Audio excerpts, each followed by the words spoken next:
Le sentiment que j'ai, c'est que beaucoup de personnes ont envie de partager leur expérience.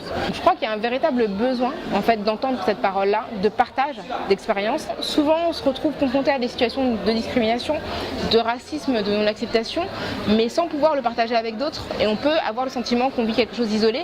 Et le fait de mettre ces expériences-là bout à bout, dans le cadre de la conférence, ça permet vraiment de donner une dimension sociologique à une expérience en réalité qui est très très partagée en France.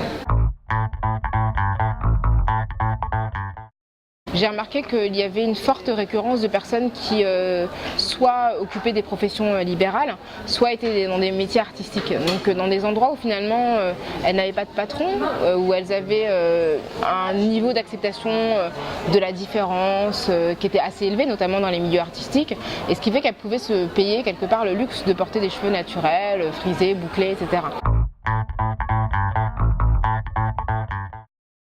Georges Paul-Langevin, qui était ministre des Outre-mer au moment où je l'ai interviewé et qui est aussi avocate de profession, qui m'a expliqué qu'il est probable qu'il y ait des gens qui n'aient pas apprécié sa coiffure, mais étant donné qu'elle a été ministre, personne n'a jamais osé lui dire. Des professions où les hiérarchies sont assez fortes, qui n'ont pas la possibilité tout simplement de se coiffer comme elles le voudraient parce que, eh bien, il y a un enjeu économique. Et je crois qu'il y a effectivement une question de classe qui se pose fortement. J'ai plusieurs personnes qui m'ont raconté notamment des expériences d'hôtesse d'accueil où on leur a fait comprendre en fait assez rapidement qu'il était hors de question qu'elles se présentent autrement qu'avec le cheveu lissé.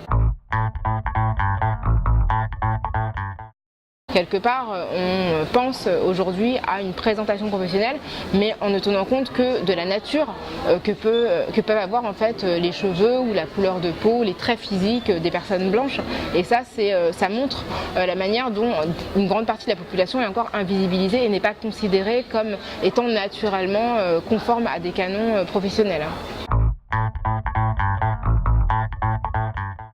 Le mouvement du retour vers les cheveux naturels est porté assez largement par des personnes assez jeunes qui ont la vingtaine. Aujourd'hui, effectivement, on a une génération qui est peut-être plus décomplexée par rapport à cela et qui se pose peut-être moins de questions sur la légitimité de sa présence en France et qui se dit ben oui, on est chez nous et on peut être chez nous tel que l'on est, avec notre être, notre corps, notre chevelure, voilà, et qui n'a pas envie de se considérer uniquement sous le prisme du regard majoritaire.